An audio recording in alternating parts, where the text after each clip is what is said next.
The Age of the Old Republic was said to be the Age of Heroes, an era dominated by larger-than-life beings with the power to save the galaxy or condemn it to darkness. One of the most legendary characters from those ancient days was Revan, a brilliant Jedi Knight who became the Dark Lord of the Sith. Even if you're not all that familiar with KOTOR or the old Sith Wars, odds are that you've heard of Revan. But have you heard of the Jedi who defeated him? In the days of the Jedi Civil War, when the threat of Revan loomed large over the galaxy, this Jedi Knight was the galaxy's last hope, the only one who could bring Revan to justice. Her name was Bastila Shen, and in this video, we'll be telling her story.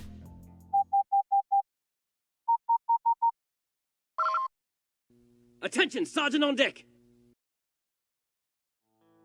Bastila Shen was born on the core world of Tal Revan, but she spent virtually none of her life there. Her father was a treasure hunter, and he led his wife and daughter all over the galaxy looking for rare artifacts on far-flung worlds. Bastila spent most of her early childhood with her mother, Helena Shen, while her father went out on treasure hunts. Despite this, Bastila grew very close with her father, who she looked up to and wanted to emulate, while also starting to resent her mother, who she blamed for sending her father on dangerous expeditions. At a young age, Bastila was discovered to be strong in the Force, and her mother offered her up to the Jedi, believing that the lifestyle the Shens led was unfit for a child. After the Order took her in, Bastila ceased contact with both of her parents per Jedi protocol and began training in the Jedi Enclave on Dantooine. She quickly became one of the Order's most promising students, in no small part because she displayed skill in the rare art of battle meditation. Bastila was chosen for training as a Padawan a few years before the outbreak of the Mandalorian War, selecting the path of the Jedi Sentinel. She was a very eager Jedi and was considered a bit rash and headstrong by some of the Jedi Masters. She was also deeply dogmatic, believing wholeheartedly in everything the Jedi Order taught. In combat, she wielded a double-bladed yellow lightsaber, a weapon that was becoming more popular among Jedi at the time. 3,962 years before the Battle of Yavin, during the Mandalorian Wars, Bastila was present at the Enclave on Dantooine when the Jedi Knight Malak arrived, hoping to recruit Jedi to join Revanchists in battling the Mandalorians. Many of the Jedi at the Enclave, including Mitra Surik, were swayed by Malak's little recruitment speech and joined the Revanchists, but Bastila did not. The young Padawan instead warned the would-be Jedi Crusaders to heed the advice of the Jedi Council, fearing they would all fall to the dark side if they went off to war. Many Jedi left with Malak anyway, and went on to serve in the Mandalorian Wars. Bastila's fears ended up coming true. After the end of the Mandalorian Wars, the Revanchists fell to the dark side with their leaders, Revan and Malak, proclaiming themselves Sith Lords. They formed a new Sith Empire and made war against the Republic, which was still weak from the Mandalorian onslaught. This time, the Jedi Order chose to aid the Republic against the Sith threat. Many Jedi, including Bastila, were dispatched to the front lines, where they battled Dark Jedi and their minions in what was later named the Jedi Civil War. Before long, Bastila began to stand out from other Jedi fighting in the Civil War. As had come to light during her training, she had a unique gift, the art of battle meditation, which allowed her to coordinate entire armies using the Force. Bastila, it turned out, was extremely adept at battle meditation, more so than nearly any other Jedi in history. Her influence could rally even the most beleaguered fleets and break the wills of the fiercest Sith commanders. When she was in command of a battle, the Republic was sure to win. This was a break the Republic desperately needed. Its opponent, Darth Revan, was a tactical genius, the likes of which the galaxy had never seen. No Republic commander could match him, no commander but Bastila, whose battle meditation could unravel Revan's strategies and put a stop to his conquests. Because of this, Bastila was pretty much given the responsibility to save the entire galaxy. The Republic had already lost most of its top commanders and much of its navy, while the Jedi Order lost more members every day to Revan's Sith. In desperation, both of them bet everything on Bastila, relying almost exclusively on her to stop the Sith Empire. Did we mention that Bastila was still in her 20s at this point? No pressure at all there. Bastila could only be in one place at a time, however, so Revan continued to make progress despite her battle meditation. This went on until 3,957 BBY, when the Jedi Council decided it was time to stop playing around and to go for the throat. They lured the Dark Lord into a battle against a small fleet, and then sent Bastila and a small team of Jedi to capture or kill Revan. As a quick aside, if you haven't played Knights of the Old Republic yet, this is your last chance to avoid spoilers. You've been warned.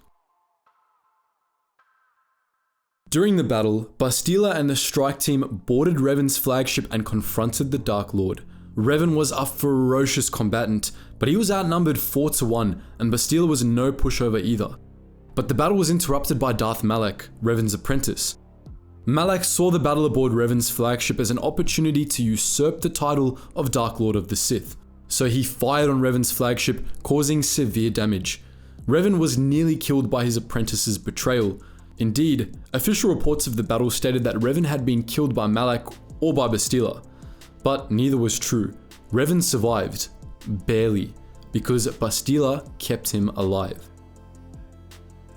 Believing in the Jedi principle of saving lives whenever possible, Bastila used the Force to keep Revan alive, and she and the other Jedi brought him back to the Jedi Council. Revan's mind was fragmented by the attack, and after much debate, the Council chose to take advantage of this and imprint a new personality on what was left of Revan, that of a soldier fighting for the Republic. The brainwashed Revan was put back into service under Bastila's command, and his survival was kept a closely guarded secret. The Jedi hoped that Revan's fall would slow the Sith advance, but it did not. Malak immediately seized control of the Sith Empire and began beating the Republic nearly as bad as Revan had. Bastila, once again, became the Republic's last hope. The Jedi Council ordered her to monitor Revan in case memories of his past life surfaced, in the hopes they could be the key to stopping Malak. Bastila transferred her flag to the Republic cruiser Endar Spire, taking Revan and a Jedi escort with her, only for the Endar Spire to be attacked over Taris. Bastila and the amnesiac Revan both survived the battle and ended up working together to escape Taris. Revan's skill with the Force resurfaced during his adventures on Taris, and both he and Bastila began experiencing visions of his past life.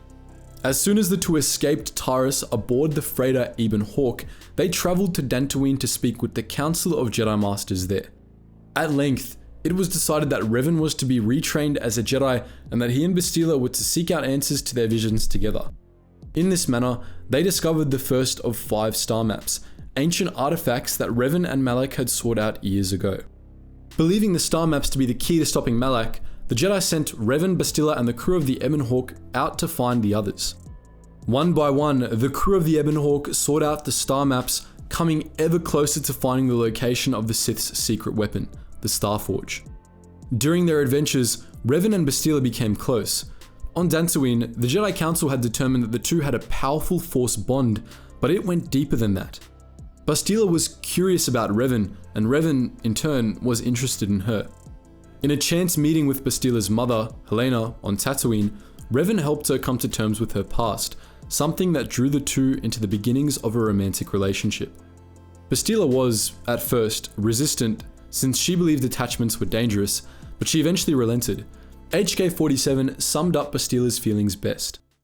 Mockery. Oh, Master, I love you, but I hate all you stand for. But I think we should go press our slimy, mucus-covered lips together in the cargo hold. However, the budding relationship between the two was brought to an abrupt end when the Ebon Hawk was captured by the Leviathan, Malak's flagship. Most of the crew, Revan included, escaped, but they were forced to leave Bastila behind. Malak captured her and took her to the Starforge. There, Malak preyed on her bond with Revan, showing Bastila the darkness that lurked within her lover, and after weeks of torture, she fell to the dark side. She became Malak's new apprentice, and when Republic forces arrived to attack the Starforge, she put her battle meditation to work for the Sith. Against her, Republic forces didn't stand a chance. But Revan soon followed Bastila to the Starforge, now aware of who he used to be.